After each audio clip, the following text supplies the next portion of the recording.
Welcome to all of you. आप लोगों का स्वागत है। चलिए आज ज्यामिति में आपको प्रैक्टिस सेट हल करवाऊंगा। सारे प्रश्न जो भी इसमें शामिल किए जाएंगे वह सब सीजीएल के एडवांस लेवल के प्रश्न हैं। आप 5-6 प्रश्नों का यह वीडियो देखिए, पूरा व्याख्यात्मक तरीके से, और आप जैसा चाहते हैं कि जल्दी से कैसे हल किया जाए, समय कम लगे, दोनों तरीके बताऊंगा। आप धैर्य से देखिए और ये 5-6 सवाल आपको 20, 25, 30 प्रश्न हल करने के लिए समर्थ बना देंगे। ठीक, आइए शुरू करते हैं। प्रश्न आप देखिए, आपके सामने प्रश्न लिखा हुआ है, उसको आप देखते चलिए और समझते चलिए कि एक समांतर चतुर्भुज MNQP है। देखिए MNQP एक समांतर चतुर्भुज है। अब आपको तुरंत समझ लेना है समांतर चतुर्भुज है तो समांतर चतुर्भुज के सारे गुण क्या होते हैं कि भुजाएं आमने सामने की भुजाएं समांतर और बराबर होती है। ठीक, यानी MN PQ के बराबर होगा, MP NQ के बराबर होगा, और MN समानांतर PQ और MP समानांतर NQ। ठीक, अब कह रहा है कि अगर यहाँ देखिए विकर्ण PM को मिलाया गया है और भुजा PM को आगे बढ़ाया गया है और Q से यहाँ एक रेखा खींची गई है जो PM से Z पर मिलती है और यह विकर्ण उसे X पर काटता है। कह रहा है कि अगर यह QX 27 सेमी हो, ध्यान देना QX 27 सेमी और यह XY 18 सेमी XY, तो कह रहा है कि YZ का मान ज्ञात कीजिए। सब परीक्षा के प्रश्न बताएंगे आज। ठीक, अब जैसे ही आप देखिए वैसे तुरंत आप सबसे पहले देखिए हल करने का तरीका यह होता है गणित कि आप तुरंत जाइए यह किस नियम से, किस थ्योरम पर आधारित हो सकता है। ठीक, ऐसे जगह जहां इस तरह से कटे हो, आप त्रिभुज की सर्वांग समता के बारे में तो सोचिए ही मत कि जहां त्रिभुज को आप छोटे बड़े और इस तरीके से आपको दिखाई दे रहे हैं और सर्वांग समता की यहाँ कोई जरूरत नहीं है, तब आप तुरंत भागिए कि ये तो समरूपता पर हल किए जा सकते हैं। तो आप समरूपों पर भागिए और समरूपता का नियम आपके दिमाग में होना चाहिए कि तुरंत हम उसके बारे में सोच सकें। अगर आप ये सब नहीं जानते, प्ले लिस्ट में चले जाइए और वहां सर्वांग समता, समरूपता और त्रिभुज के क्षेत्रफल से संबंधित चीज, समरूप त्रिभुज के क्षेत्रफल से संबंधित चीज, सारी जानकारी बहुत अच्छी तरह से दी गई है। आशा है आप देखते नहीं है, अगर देख लेंगे तो छोड़ेंगे। आप वीडियोस को तब लगातार देखने की इच्छा जाहिर करेंगे। आप देखिए कि घिसक घिसक के पढ़ाने की मेरी आदत नहीं है, वो भी इसलिए कि मैं मान के चलता हूं कि अगर टीचर सुस्त है तो छात्र जरूर सुस्त हो जाता है। बात केवल समझ में आनी चाहिए। अगर आपके समझ में आ रही है तो मेरी दिक्कत क्या है, आपका काम हो रहा है। जरूरी है कि एक ही बात को अस्पष्ट रूप से 5 बार बोलूं, खुद ही मैं न समझूं कि मैंने समझाया क्या और छात्र झूठ मूठ के सिर हिलाए। हाँ सर, अब जैसा कक्षा में आप लोग करते हैं, आए न आए, ध्यान कहीं दूसरी जगह है, टीचर ने कहा न, आपने कहा हाँ, अब आप सुन रहे हैं डीजे की आवाज। होता है नहीं होता है? आपका दिमाग है क्रिकेट के क्षेत्र में, क्या बात है, मौका मिला तो इस बार छक्का मार देंगे, उस टीम को हरा देंगे। टीचर ने कहा न, समझ में, हाँ सर जी। चलिए शुरू करते हैं। और अगर आप साथ बने रहेंगे तो ये स्पीड आप में भी आ जाएगा और इसी स्पीड के लिए आप 6-6 साल, 8-8 साल, 7-7 साल लगे रहते हैं और लोग चाहते भी है लगे रहे, क्योंकि लगे रहने वाले ही तो भीड़ बढ़ाते हैं, फिर नहीं तो भीड़ बचेगी कहां। चलिए अब आप समरूपता पर विचार कीजिए। समरूपता पर अगर आपको विचार करना है तो आप समरूपता के नियम पर तुरंत जाइए कि किस कंडीशन में त्रिभुज समरूप होते हैं, क्या वे नियम लागू हो रहे हैं। तो आपको मालूम होना चाहिए कि अब चूंकि मैं समरूपता पढ़ा चुका हूं इसलिए यहां बताते चल रहा हूं कि समरूपता अगर है तो मुख्य रूप से 3 कंडीशन पे क्यों लागू हो जाए बस। या तो तीनों संगत कोण बराबर हो जाए, ठीक, या तीनों संगत भुजाएं समानुपाती हो जाए, या दो भुजाएं समानुपाती हो और उनके बीच का कोण बराबर हो जाए। यही आपको कंडीशन देखना होता है। तो जहां तीन कोण की बात आती है कि वो दो भी बराबर हो जाए त्रिभुज में, तब भी समरूप हो जाएगा, क्योंकि तीसरा तो अपने आप बराबर हो जाता है, क्योंकि तीनों का योग 180 अंश होता है। चलिए हम शुरू करते हैं। अब यहां देखिए, जब ये समांतर रेखाएं हैं तो यह एक तिर्यक रेखा बन रही है। अब आपको एकांतर कोण का वीडियो भी मैं पढ़ा चुका हूं। एकांतर कोण याद रहना चाहिए। ये दो समांतर रेखाएं हैं तो ये तिर्यक रेखा है, और ये दोनों कोण एकांतर कोण बन रहे हैं। इसका मतलब यह कोण इसके बराबर है। ठीक, चलिए यह कोण आप देखिए इसके बराबर है। अब आप ध्यान दीजिए कि आपको दो त्रिभुज मिल गए, दो कोण बराबर करके आप समरूप मान करके आगे बढ़ जाइए, तीसरे चक्कर में मत पड़िए, तीसरा तो अपने आप बराबर हो जाता है। तो अब देखिए कि यह इस त्रिभुज में आ रहा है और यह कोण इस त्रिभुज में आ रहा है। अब आप बताइए कि कौन कौन से त्रिभुज समरूप हुए। अब आप कहेंगे हाँ हाँ यह वाला। देखिए ये वाला वो वाला तो होता रहता है, लेकिन आप संगत नाम लेना जरूर समझिए। यह वीडियो देखिए, पीछे में पढ़ा चुका हूं सब अच्छी तरह से कि कैसे संगतता निर्धारित करते हैं। संगत नाम नहीं लेंगे तो कौन भुजा किसके बटे होगी आप निर्धारित नहीं कर पाएंगे। संगत कैसे निर्धारित करेंगे, जैसे कोण पी कोण एम के बराबर है। ठीक, तो अगर इस त्रिभुज में आप पी शुरू कर रहे हैं तो समरूप त्रिभुज इसमें एम से शुरू करिए। इसमें अगर आप पी से शुरू कर रहे हैं तो इसमें एम से शुरू करिए। मैं त्रिभुज पहले से लिख दे रहा हूं। ठीक, अब पी है तो यहाँ एम से शुरू होगा। फिर यहाँ देखिए यक्स जो है, यक्स साभिमुख कोण है, ये दोनों में है यक्स। तो अगर पी के बाद अगर आप यक्स ले रहे हैं तो यहाँ एम के बाद भी यक्स लीजिए, क्योंकि यही दो कोण बराबर हो रहे हैं, एम एक्स। अब तीसरे के बारे में नहीं सोचना चाहिए, तीसरा जो बचा है उसको आप लिख लीजिए, वो नहीं आएगा तो कौन आएगा। ठीक, अब देखिए ये दोनों त्रिभुज समरूप हो गए। अब समरूप हो गए तो संगत भुजाओं के समान जो है अनुपात समान होंगे। अब संगत भुजा में तीनों के अनुपात समान होंगे, लेकिन हमको वो लेने चाहिए जो हमारे काम की। ठीक, अब काम के कौन कौन है इस त्रिभुज में आप देखिए, अगर यह पी क्यू ले लूं और यह वाई, चूंकि समांतर है इनका उपयोग किया जाएगा अभी, और एक यह भुजा आप ले लीजिए क्यू एक्स, और इसमें से उसके संगत हो जाएगा वाई एक्स। ठीक, तो संगतता यहां से ले लेते हैं। अब अगर आप ठीक से लिखना जान गए जैसे अभी बताया, तो संगतता देखिए कितना बढ़िया बन रहा है। पी एक्स, अगर पी एक्स आपको जरूरत नहीं है तो मत लीजिए, आपको एक्स क्यू की जरूरत है, एक्स क्यू ले लीजिए, एक्स क्यू बटे। अब एक्स क्यू के संगत आपको सोचना नहीं है, अगर आप लिख लिए हैं तो एक्स क्यू बटे एक्स वाई हो गया बराबर। अब यह जरूरत हो तो इसको ले लीजिए पी क्यू, तो पी क्यू ले रहे हैं, एक्स छोड़ रहे हैं ना, इसी तरह से यह वाई लीजिए, एक्स को छोड़ दीजिए, हो गया। अब आप इनकी वैल्यू पुट कर दीजिए। अब एक्स क्यू के जगह 27, एक्स वाई की जगह 18, और पी क्यू बटा एन वाई आप लिखे रहिए, इनका अनुपात निर्धारित हो जाएगा। अब इनको आप घटाएंगे, 9 3 27 9 दूनी 18, इसका मतलब हुआ कि पी क्यू बटा एन वाई बराबर 3/2। अब यह पी क्यू, अब देखिए जब आपको शर्त दिया हो तो आप सोचिए कि इन शर्तों में जो दिया गया है क्या खासियत है, उस पर आप जाइए। ये चूंकि समांतर चतुर्भुज कहा है तो ये वही नहीं कहा।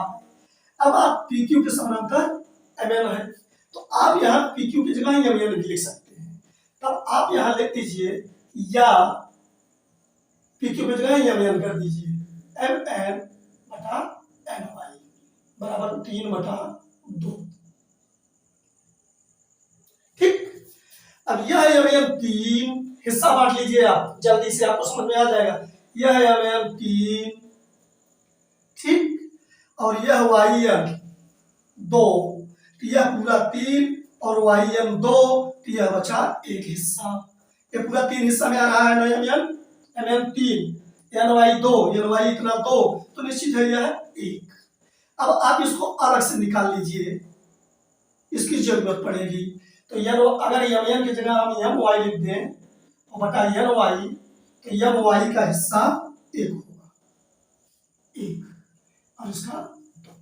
एक तरीका है और ये है, आप चाहे हर लागू कर सकते हैं, आप इसमें से एक घटा दीजिए, लेकिन ये सब समय बर्बाद करेगा। mn बटा एन वाई माइनस 1 कर दीजिए और 3 बटा 2 माइनस 1 कर दीजिए दोनों पक्षों में, तो mn यह हो जाएगा mn। अब एन वाई कैसे गुणा करेंगे, एन वाई बटा एन वाई बराबर 2 1 का 2 में से आप जानते हैं 3 में से 2 जाएगा 1 बटा 2। अब यहाँ mn में से mn में से जब एन वाई जाएगा तो अपने आप बचेगा एन वाई।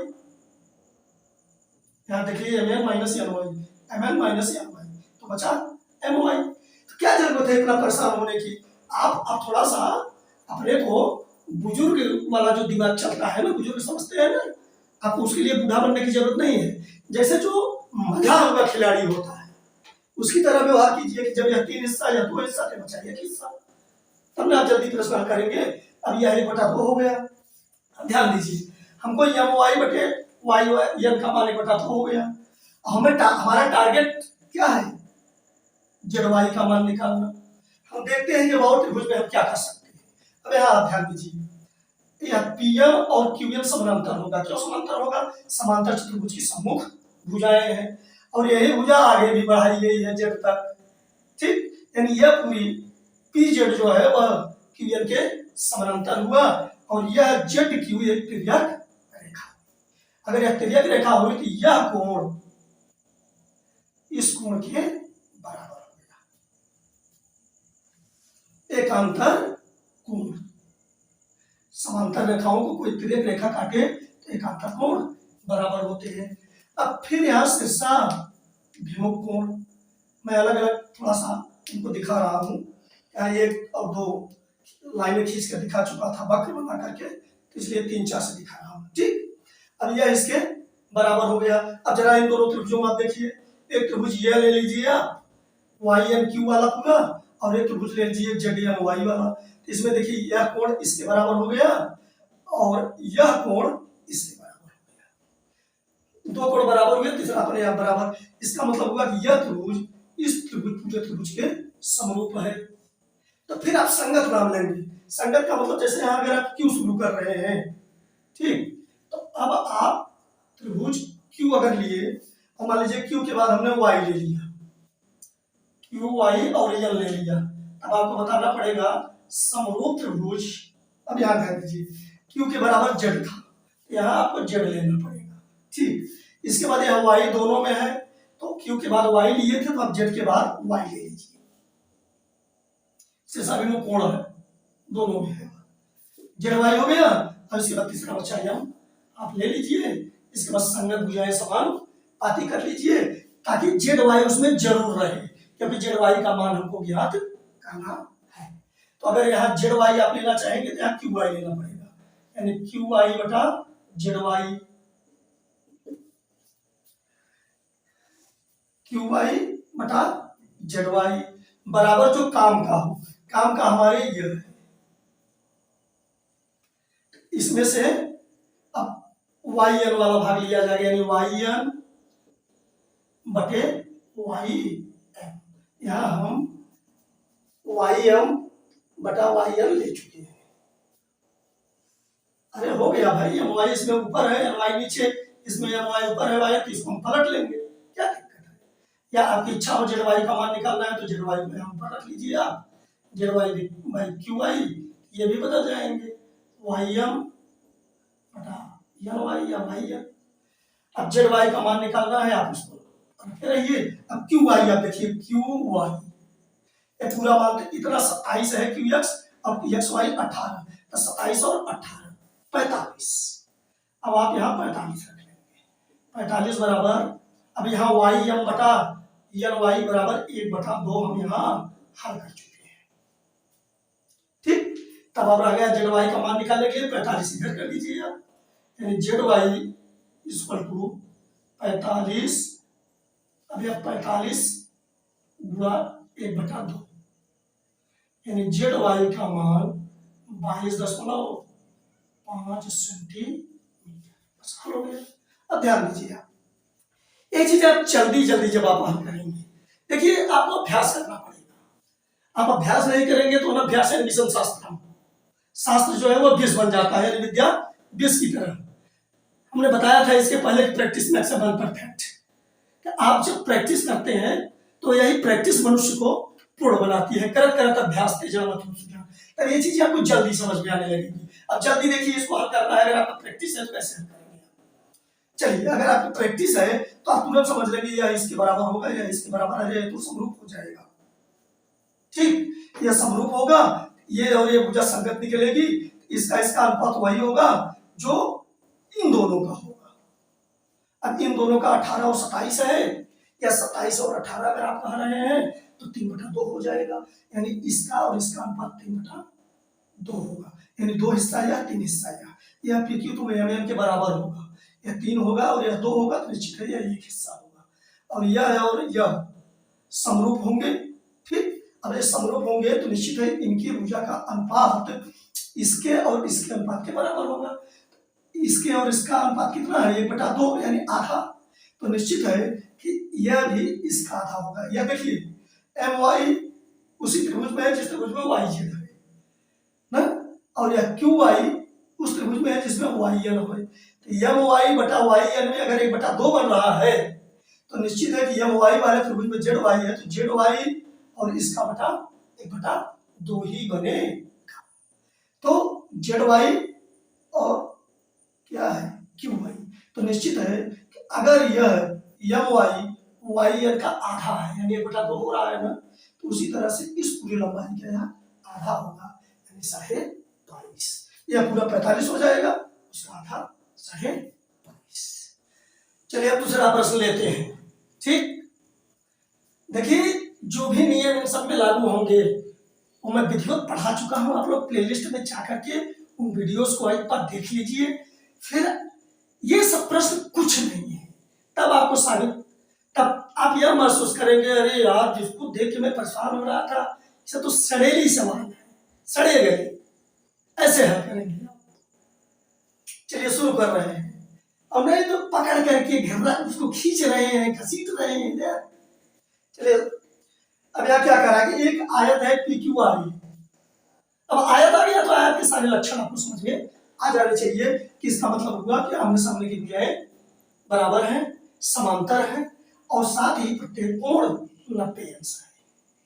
ठीक, अब हमसे कह रहा है कि एक त्रिभुज ABC इस प्रकार से है, A तो यहां से शुरू हो रहा है शीर्ष, और B जो है वह भुजा PQ पर है, और C जो है भुजा QR पर है, और यह भी बता रहा है कि यह BQ 2 सेमी है और यह QC 16 सेमी है, और इस पूरी भुजा की लंबाई PQ की 8 सेमी और PA की 22 सेमी है। इतनी जानकारी हमको दे रहा है।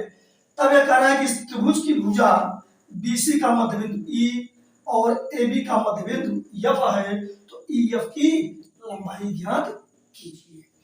जैसे ही EF की लंबाई पूछा वैसे ही आपको थ्योरम याद आ जाना चाहिए कि किसी त्रिभुज की दो भुजाओं के मध्य बिंदुओं को मिलाने वाला रेखाखंड, त्रिभुज के दो भुजा हो गए, वह तीसरी भुजा यानी AC बच रहा है इस त्रिभुज में, तीसरी भुजा के समांतर और उसका आधा होता है, माने यह AC का आधा होगा।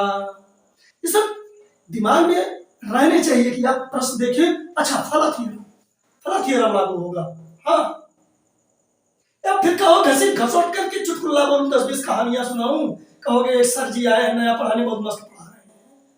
ठीक है, करते रहो। अब AC का आधा EF होगा, तो हमारा टारगेट क्या होना चाहिए कि अच्छा हम AC अगर पा जाए तो काम हमारा हो जाएगा। अब AC को पाना है तो आप इस त्रिभुज को देखिए, तुरंत हमने अभी बताया कि समकोण होता है आयत का कोण, तो तुरंत जाना चाहिए अच्छा पाइथागोरस प्रमेय लागू हो सकता है, समकोण त्रिभुज, तब तुरंत दिमाग काम करेगा कि यार लेकिन CR मालूम होना चाहिए, AR मालूम होना चाहिए, तब फिर दिमाग काम करेगा, अच्छा AR तो जो है वह PQ के बराबर हो गया 8 सेमी, और यह QR पूरा तो AP के बराबर होगा, AP 22 है जबकि QC 16 है, तो इस 22 में से हम 16 घटा दें तो यह आ जाएगा 6 सेमी, हो गया जवाब। अब हम AC निकालेंगे पाइथागोरस प्रमेय का उपयोग कर देंगे, दोनों भुजाओं के वर्गों का योग कर्ण पर बने वर्ग के बराबर होता है, यानी 6 का स्क्वायर धन 8 की स्क्वायर, आप जानते हैं यह 10 आएगा। अब मालूम हो गया AC 10, ये भी घसीट के पढ़ा दूं, कहोगे सर जी बहुत बढ़िया समझा रहे हैं। 10 से नहीं आ गया, अब इस 10 का आधा हो गया EF, आंख मूंद कर बताइए, EF बराबर 10/2 यानी 5 सेमी। कहानी खत्म। अब देखते हैं, एक समलंब चतुर्भुज ABCD है, देखिए सामने, जिसमें कह रहा है कि यह CD समानांतर है AB की। समलंब चतुर्भुज किसे कहते हैं? वह चतुर्भुज जिसमें सम्मुख भुजाओं का एक जोड़ा यानी एक युग्म समांतर हो, केवल एक युग्म, यानी यह CD समानांतर है AB के पास, AD और CB समानांतर नहीं होंगे। और एक शर्त और दे रहा है कि यह CD जो है वह AB का आधा है, या कह लीजिए कि AB जो है वह CD का दुगुना है, यानी AB बराबर 2CD, AB बराबर 2CD। तब हमसे कह रहा है कि त्रिभुज AOB यानी यह त्रिभुज और त्रिभुज COD के क्षेत्रफलों का अनुपात ज्ञात कीजिए। ठीक, अब तुरंत दिमाग आपका, अगर आप अभ्यास किए हैं तो समलंब में समरूप जो आमने सामने के त्रिभुज होते हैं समरूप होते हैं। अब नहीं जानते हैं तो आप समझ लीजिए कि क्योंकि CD और AB समांतर है कि यह कोण और यह कोण एकांतर कोण हो जाएगा, यह हो जाएगी तिर्यक रेखा और CD और AB समांतर रेखा, तो यह दोनों कोण बराबर हो गए। इसी तरह से यह कोण इसके बराबर हो जाएगा और यह कोण इसके, यानी यह शीर्षा विमुख कोण हो गए। अब निश्चित है त्रिभुज समरूप हो गया और संगत भुजा, अब का नाम लेना आपको हमने अभी बताया कि त्रिभुज अगर A ले रहे हैं, O ले रहे हैं, B, A के संगत C है, C लीजिए, फिर O ले लीजिए, दोनों में है, फिर D, फिर वो COD, यानी अब हम यहाँ हल शुरू कर देते हैं। यानी त्रिभुज AOB यह समरूप होगा त्रिभुज COD के। ठीक, अब दो समरूप त्रिभुजों, अब फिर नियम आपको मालूम होना चाहिए कि दो समरूप त्रिभुजों के क्षेत्रफलों का अनुपात उनकी संगत भुजाओं के अनुपातों के वर्ग की बराबर होता है। यानी अब संगत भुजाएं ले लीजिए आप, तो संगत भुजा आपको CD काम करेगा, इसका CD इसका AB, इनके अनुपात के वर्ग के बराबर होगा। ठीक, यानी अब अगर हम लिखें कि त्रिभुज AOB का क्षेत्रफल बटे त्रिभुज COD का क्षेत्रफल, यह बराबर होगा संगत भुजा, इसमें से AB ले लीजिए और इसमें से CD, क्योंकि AB और CD के बारे में हमको जानकारी है, इसके वर्ग के अनुपात के बराबर होगा। अनुपात ले लीजिए फिर वर्ग कर दीजिए। ठीक, अनुपात के वर्ग के बराबर होगा। अब AB बराबर 2CD मालूम है, रख लीजिए, यानी 2CD बटा CD का वर्ग, अगर CD कट जाएगा, 2 का वर्ग 4। ठीक, या 4/1 करके आप लिख सकते हैं 4 संबंधी 1, हल हो गए। चलिए चौथा प्रश्न देखते हैं। त्रिभुज ABC है, इसमें DE आप देख रहे हैं ना, AB पर बिंदु D और AC पर बिंदु E इस प्रकार है। DE यह समानांतर है BC के, ध्यान देना, यह DE समानांतर है BC के। ठीक, और कह रहा है कि DE बराबर 6 सेमी और BC बराबर 7 सेमी। तब हमसे कह रहा है कि त्रिभुज ADE और समलंब BCED, देखिए समलंब में जो कट रहा है BCED, इसमें ED और BC समांतर हो गया और यह चतुर्भुज बन रहा है, एक जोड़ा समांतर हो गया है आमने सामने का, बस हो गया समलंब। तो त्रिभुज ADE जो कट रहा है इसका और समलंब BCED के क्षेत्रफल का अनुपात ज्ञात करना है। अब देखिए, जब त्रिभुज में एक भुजा के समांतर कोई रेखा खींच दी जाती है तो जो बड़ा वाला त्रिभुज और छोटा वाला त्रिभुज कटता है वे समरूप होते हैं। कैसे होते हैं समझा दे रहा हूं। यहाँ DE समानांतर BC है, इसलिए कोण B कोण D के बराबर होगा, संगत कोण। अगर आप संगत कोण जानते हैं तो समझ लेंगे, संगत कोण बराबर होंगे, इसलिए कोण C के बराबर कोण E हो जाएगा और A तीनों में होगा, दोनों में, यानी त्रिभुज एडीई में होगा और त्रिभुज एबीसी में भी होगा। ठीक, अब देखिए त्रिभुज एडीई और एबीसी में कोण ए दोनों में है और कोण डी जो है कोण बी के बराबर हो गया, कोण ई कोण सी के बराबर हो गया। इसलिए त्रिभुज एडीई समरूप त्रिभुज यानी सिमिलर होगा किसके, ट्राइंगल एबीसी के। कोई दिक्कत? अब चूंकि एडीई और बीसीईडी जो समलंब है इसका क्षेत्रफल पूछ रहा है और हम क्या जानते हैं कि दो समरूप त्रिभुजों के क्षेत्रफलों का अनुपात उनकी संगत भुजाओं के वर्गों के अनुपात के बराबर होता है। तो पहले हम त्रिभुज वाला पूरा निकाल लेंगे। अब आप एक चीज पहले से समझे रहिए, अगर ये त्रिभुज एबीसी का हमको मालूम हो और उसमें त्रिभुज एडीई वाला हम निकाल दें इतना, इस पूरे त्रिभुज में से एडीई त्रिभुज वाला निकाल देंगे तो अपने आप बीसीईडी वाला बचेगा कि नहीं? वही नियम यहां लगाएंगे।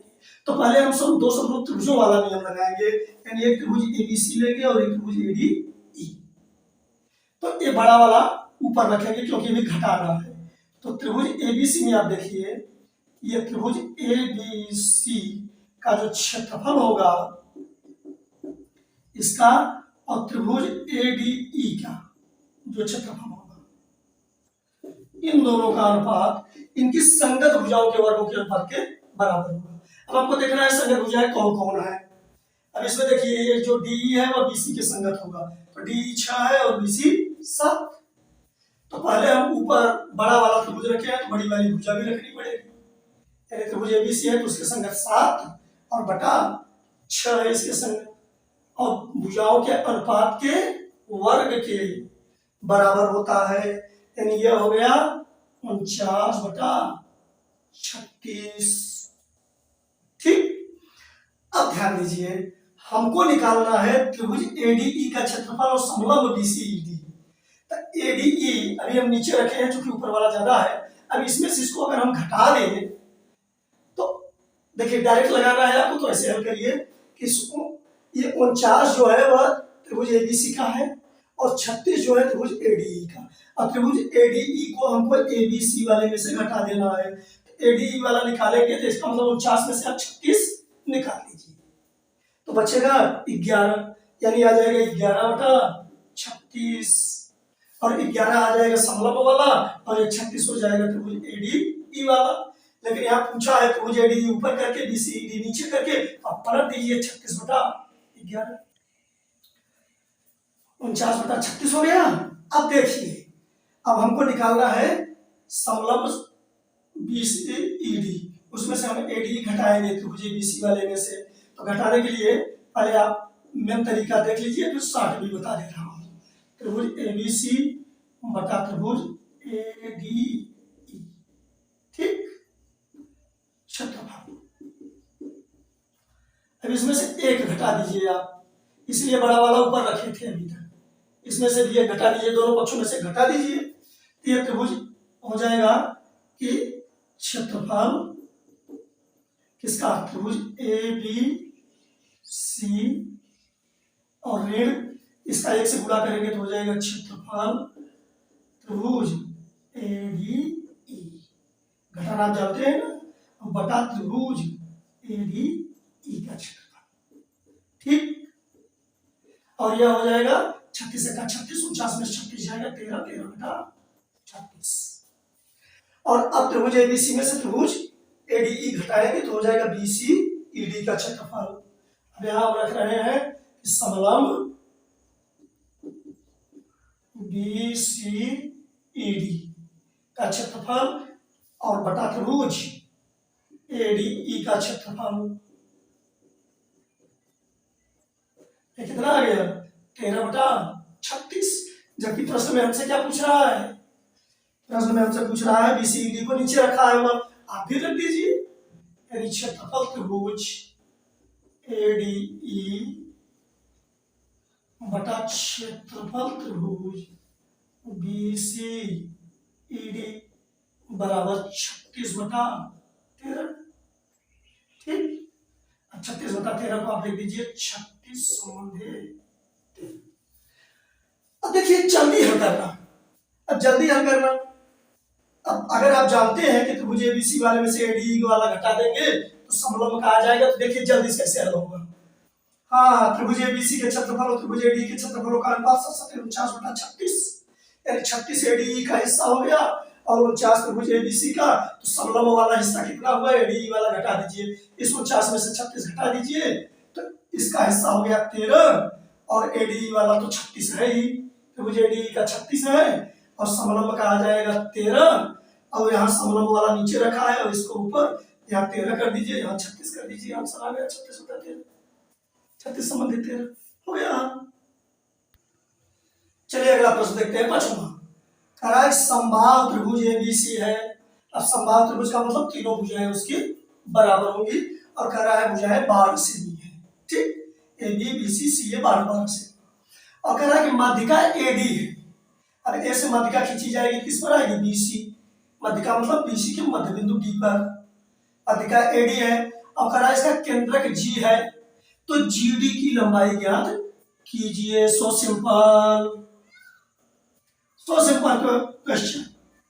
अब आपको मालूम है कि समबाहु त्रिभुज है, आप न समझ में आए, आपसे फिर कह रहा हूं कि वीडियो देख लीजिए, न आप पर तो मुझ पर ही कृपा करके, लेकिन देख लीजिए, ये सारी चीजें बहुत बारीकी से समझाया। समबाहु त्रिभुज देखिए बेटा, और त्रिभुजों में जैसे यहाँ कोई त्रिभुज ले रहा हूं, यह संभव नहीं है। अब इसमें अगर हम लंब खींचे, इसमें अगर माध्यिका खींचे, इसमें कोणार्धक खींचे, तो सब अलग अलग होंगे, लेकिन समबाहु त्रिभुज में जो माध्यिका होती है वही शीर्ष लंब भी होता है, यानी माध्यिका भी आकर के लंब ही पड़ता है, और शीर्ष लंब भी यही होता है, और यही कोणों का अर्धक भी होता है, एक ही। यानी यहाँ अगर एडी माध्यिका दे दिया तो आपको समझना है कि शीर्ष लंब भी हो जाएगा, ठीक। अब इसी गुण का हम उपयोग कर लेंगे। अब चूंकि माध्यिका है तो निश्चित है कि बीडी जो है वह 6 सेमी 12/2। चलिए, या डायरेक्ट कहिए तो अगर सूत्र आपको याद है, चलिए अभी सूत्र भी बता देंगे, पहले एक तरीका से देख लेते हैं। बीडी बराबर 12 का आधा यानी 6 सेमी, ठीक। अब यह 6 सेमी हो गया और यह 12 सेमी, तो हम पहले एडी की लंबाई ज्ञात कर लेंगे। अब एडी क्या हो जाएगा, एडी बराबर, अब ये कर्ण 12 है, इसमें से 6 वाले को हटा दीजिए, 6 का स्क्वायर यानी 12 का स्क्वायर माइनस 6 का स्क्वायर यानी 144 माइनस 36। चलिए, तो यह हो जाएगा करीब 108, 2 दूनी 4 या 12 या 36 दिया, तो 2 आ गया एक, और 2 2 3 में से 1 3 आ गया, करीब 3 यानी 6 कड़ी में 3 सेमी, ठीक। अब ये पूरा 6 कड़ी में 3 हो गया, ध्यान दीजिए, पूरा एडी। अब 2 हिस्सा या 1 हिस्सा या 2 समझ देंगे, तो 2 हिस्सा इसको देंगे, 1 हिस्सा, तो ये पूरा कितना हिस्सा हो जाएगा, 3। अनुपाती योग कर लेते हैं, 2 1 3। तो अगर यह 3 जो है 6 कड़ी 3 के बराबर है, तो 1 हिस्सा कितना होगा, इसमें भाग दे देंगे 3 का और 1 का गुणा कर देंगे, यह भी नियम बता चुके हैं। यानी जीडी बराबर 6 गुणे 6 कड़ी में 3 गुणा 1/2, नहीं 1/3, दोनों का योग 3 है। अनुपाती योग कैसे निकाला जाता है, 2 और 1 छोड़ देंगे 3। अगर यह वाला हिस्सा निकालना है तो गुणे 2/3 लिखिए, यह वाला हिस्सा निकालना है तो गुणे 1/3 लिखिए। तो 6 कड़ी 3 पूरी लंबाई थी, गुणे 1/3 यह वाला हिस्सा, यानी आ जाएगा 2 कड़ी में 3 सेंटीमीटर। अभी दूसरा तरीका भी यहाँ लागू कर सकते हैं। जब हमने बताया कि माध्यिका इससे समलंब होगी, तो समबाहु त्रिभुज का जो समलंब होता है, समबाहु त्रिभुज का, सबका नहीं, यह होता है भुजा करीब 3/2। आप वीडियो देख लीजिए प्लेलिस्ट में जाकर के, सब विधिवत बताया, भुजा करीब 3/2। तो भुजा की जगह आ गया 12 करीब 3/2, यानी आ गया 6 कड़ी में 3। आपको मालूम है, आप यहाँ डायरेक्ट आ गए 6 कड़ी 3 पर। अब आपको जीडी पूछ रहा है, तो आप इस 6 कड़ी 3 गुणे 1 हिस्सा निकालना है 1 और बटा टोटल, यानी 2 1 3, यानी आ गया 2 कड़ी में आप ऐसे हल करके जल्दी हो जाएगा।